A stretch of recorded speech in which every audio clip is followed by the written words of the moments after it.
Hi friends, நம்மளுடைய எல்லாருடைய வாழ்க்கையிலையும் யாராவது ஒரு நபர் மூலமாக, அது தெரிஞ்சவங்களாக இருக்கலாம், இல்லைன்னா தெரியாதவங்களாக இருக்கலாம், யாராவது ஒரு நபர் மூலமாக நம்ம மனசு ரொம்ப காயப்பட்டிருந்தா, நம்ம மனசை அறியாமே நம்ம ரொம்ப அழ தொடங்குவோம், கலக்கம் வரும், வருஷக்கணக்கு ஆகிருக்கும். ஆனால் அதை மறக்க முடியாமல் அந்த மனக்காயத்தில் முடங்கி போய் இருப்போம்.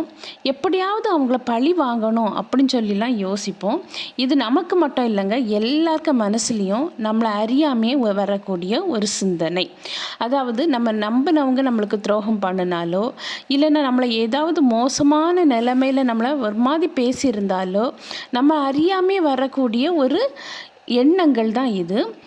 இப்போ நம்மளை மனதை காயப்படுத்தினவங்கள எப்படி பழி வாங்கணும் அப்படின்னு சொல்லி தான் இந்த வீடியோவில் நம்ம பார்க்க போகிறோம். இது பயனுள்ள வீடியோவாக இருக்கும்னு நினைக்கிறேன். உங்கள் மன காயங்கள் மாறுறதுக்கு இப்படி நீங்கள் பண்ணுனா உங்கள் மனசை காயப்படுத்தின காயங்கள் வர மாறி போகும். இது பயனுள்ள வீடியோ, லாஸ்ட் வர ஸ்கிப் பண்ணாமல் பாருங்கள். இப்போ நம்ம வீடியோக்குள்ளே போகலாம்.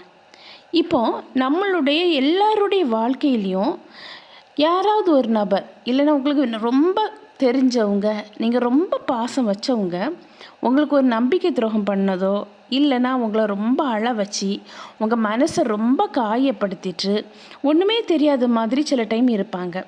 இப்போ உங்களுக்கு அதை கேட்டு அந்த மனசில் வலி ஏற்படும், காயம் ஏற்படும். எப்படியாவது இவங்களை பழி வாங்கணும்னு வர சில டைம் அந்த சிந்தனைகள் நமக்கு வரும், நம்மளை அறியாமே வரும். இது எல்லாத்துக்கும் லைஃப்லையும் இருக்குது. எல்லாரும் யாராவது ஒருத்தருக்கு மூலமாக மனக்காயப்பட்டு அதுலேருந்து வெளியே வர முடியாமல் நம்ம கலங்கி போயிருப்போம். இப்படிப்பட்டவங்களை எப்படி பழி வாங்கணும் அப்படின்னு சொல்லி பார்க்கும்போது, நீங்கள் பழி வாங்கணும் அப்படின்னு சொல்லி யோசிக்கலாம்.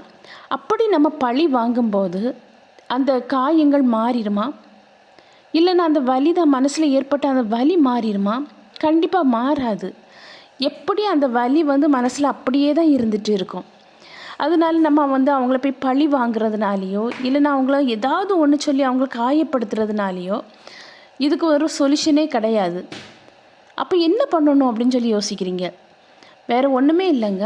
ஒருத்தவங்க உங்கள் மனசை காயப்படுத்தும்படியாக அவங்க நடந்திருக்காங்கன்னா அவங்கள நீங்கள் யோசித்து பாருங்கள். தனியாக இருந்து யோசித்து பாருங்கள். எதனால் அவங்க இப்படி பேசுனாங்க, எதனால் இப்படி நமக்கு துரோகம் பண்ணினாங்க, நம்ம என்ன தப்பு பண்ணியிருக்கோம் அப்படின்னு சொல்லி தனியாக இருந்து யோசித்து பாருங்கள். யோசிக்கும் போதே உங்களுக்கு அதுக்குள்ளே ஆன்சர் கிடைக்கும். இல்லைன்னா நீங்கள் இப்போ போய் ஒருத்தங்களை என் மனசை காயப்படுத்திட்டாங்க, நான் ரொம்ப கஷ்டப்பட்டுட்டேன், என்னை எப்படிலாமோ நான் இவங்கள நினச்சிருந்தேன், ஆனால் இவங்களாக இருந்து இப்படி பேசிட்டாங்க அப்படின்னு சொல்லி நீங்கள் அதே யோசிச்சுட்டே இருந்தீங்கன்னா அந்த மன காயங்கள் என்றைக்குமே மாற போகிறதும் கிடையாது, நீங்கள் அதுலேருந்து வெளியே வரவும் முடியாது. அப்போது இந்த மன காயங்கள் மாறணும்னா எதனால் இவங்க எப்படி பேசுனாங்க, நம்ம மேலே என்ன தப்பு இருக்குது, எதுக்காக இவங்க இவ்வளோக்கு இந்த அளவு நம்மளை பேசி காயப்படுத்தினாங்க அப்படின்னு சொல்லி யோசித்து பாருங்க. அவங்கள போய் பழி வாங்கணும் அப்படிங்கிற அந்த எண்ணங்களை விட்டுட்டு நம்ம இப்படி இருந்ததுனாலேயே அவங்க இப்படி பேசுனாங்க, அப்படி நம்ம என்னதில் தப்பு பண்ணணும் அப்படின்னு சொல்லி யோசித்து திருப்பி அதை பண்ணாத அளவு நீங்கள் பார்த்துக்கணும்.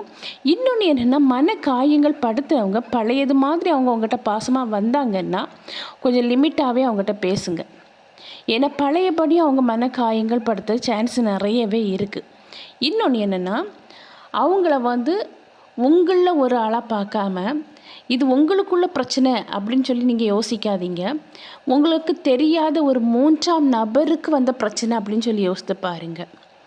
அப்போது ஒரு 3ஆம் நபருக்கு இப்படி உங்களுக்கு வாழ்க்கையில் ஏற்பட்டது மாதிரி ஒரு காயங்களோ, ஒரு துரோகமோ, இல்லைன்னா ஏதோ சம்திங் நடந்திருந்தா நீங்கள் 3ஆவது நபராக இருந்து என்ன பண்ணியிருப்பீங்க அப்படி சொல்லி யோசித்து பாருங்கள்.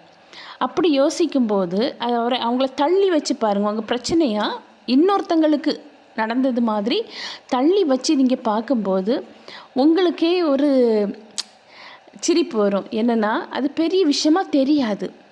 இப்போ உங்களுக்கு எனக்கு இப்படி ஆயிடுச்சு, எனக்கு இப்படி பண்ணிட்டாங்களே, என்ன இப்படி பேசிட்டாங்களே அப்படின்னு சொல்லி நமக்கு யோசிக்கிறதை விட்டுட்டு இன்னொருத்தங்களுக்கு இதே மாதிரி நடந்திருக்கு அப்படின்னு சொல்லி யோசிக்கும்போது அதுக்குள்ள ஆன்சரை விடையே உங்களுக்கு தெரியும். அந்த இதுக்கா இப்படி போய் கஷ்டப்பட்டோம், இதுக்கா இவ்வளோ நாள் கலங்கி போயிருக்கோம், இதுக்கா இவ்வளோ நாள் நம்ம வாழ்க்கையை தொலைச்சிருக்கோம் அப்படின்னு சொல்லி யோசிக்க அளவு உங்களுக்கு அந்த பக்குவம் வரும். அதனால் யாரையும் பழி வாங்கணும்னு மட்டும் யோசிக்காதீங்க. மன காயப்படுத்தினவங்களை எப்படியாவது பழி வாங்கணும் அப்படின்னு சொல்லக்கூடிய அந்த யோசனையை விட்டுட்டு 3ஆம் நபராக இருந்து அவங்க எதனால நம்மளை இப்படி பேசுனாங்க, எதனால நமக்கு இந்த பிரச்சனை வந்தது அப்படின்னு சொல்லி யோசித்து திருப்பி அந்த வார்த்தைகளோ இல்லைன்னா அந்த பிரச்சனைகளோ திருப்பி வராத அளவு நம்ம காரியம் கண்ணாக இருக்கணும். நம்ம இப்படி இருந்தால் இப்படி பேசுவாங்க, இப்படி நடந்தால் இப்படி பிரச்சனை வரும் அப்படின்னு சொல்லி நம்ம ஒழுங்காக என்ன பண்ணிடணும், பார்த்துட்டு அந்த காயங்கள் ஏற்படாத அளவு நம்ம வாழ்க்கையை லைஃப் ஸ்டைலை மாற்றணும்.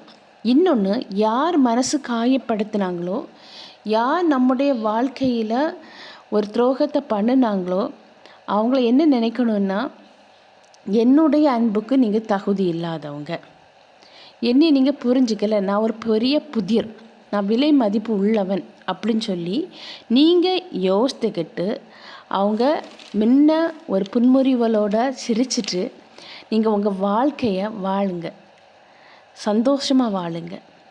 அந்த மன காயங்களை நினச்சி அவங்க பேசின அந்த வார்த்தைகளோ இல்லைன்னா ஏதாவது ஒரு துரோகத்தையோ நினச்சி நீங்கள் இருந்தீங்கன்னா கண்டிப்பாக உங்கள் வாழ்க்கை கண்டிப்பாக என்ன பண்ணணும்னா சீரழிஞ்சு போகும். உங்களை காயப்படுத்தினவங்க முன்ன நீங்கள் வாழ்ந்து காணிக்கணும். அது உங்களுக்குள்ள காயம் அப்படின்னு சொல்லி யோசிக்காமல் 3ஆம் நபருக்குள்ள பிரச்சனை அப்படின்னு சொல்லி தள்ளி நின்று யோசித்து பாருங்கள். அதெல்லாம் பெரிய பிரச்சனையாகவே தெரியாது, அவங்க பெரிய ஒர்த்தாகவே உங்களுக்கு தெரியாது. இதுதானா அப்படிங்கிற ஒரு நிலைமைக்கு வந்துடுவோம். என்றைக்குனாலும் மனசு காயப்பட்டுனா வாழ்க்கையில் ஒரு சந்தோஷம் இருக்காது. அந்த மன காயத்தை மாற்ற காலம் பதில் சொல்லும். அந்த காயப்படுத்தின அந்த நிகழ்வுகளை திருப்பி யோசிக்காமல் அதை அப்படியே விட்டுருங்க, காலப்போக்கில் அப்படியே விட்டுருங்க. நீங்கள் விட்டுட்டு உங்கள் கடமையை நீங்கள் செய்யும்போது உங்கள் வாழ்க்கையில் ஒரு சந்தோஷம் வரதான் செய்யும். இந்த மன காயங்கள் மாறி போகும். உங்களுக்கு எது பிடிக்குதோ அதில் உங்கள் முழு கவனத்தை செலுத்துங்க. இதை கொஞ்சம் கொஞ்சமாக மறக்க ட்ரை பண்ணுங்கள்.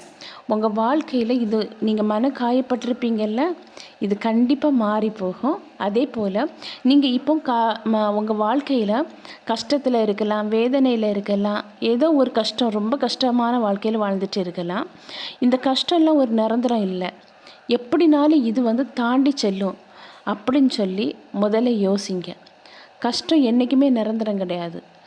ஒருக்கா கஷ்டம் ஒருக்கா இன்பம் வரும், மாறி தான் போகும்.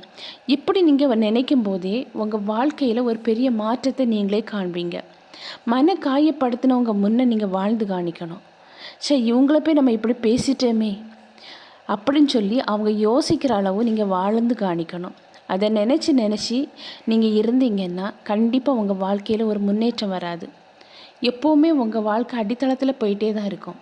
கூடுமளவு அந்த மன காயங்களை மறக்க ட்ரை பண்ணுங்கள். இப்படி நீங்கள் அதை யோசிக்காமல் இன்னொரு நபருக்கு வந்த ஒரு பிரச்சனை அப்படின்னு சொல்லி நீங்கள் இன்னொரு நபர் அப்படின்னு நினச்சி பார்க்கும்போது அந்த மன காயங்கள் மாறி போகும். பழி வாங்கும்போது கூட கொஞ்சம் மனசில் கசப்பு, கூட கொஞ்சம் ஏதாவது வார்த்தைகள் அவங்க பேசும்போது நமக்கு கூட கொஞ்சம் தான் அந்த மனசு காயப்படுமே தவிர உங்களுக்கு அதுலேருந்து வெளியே வர முடியாது.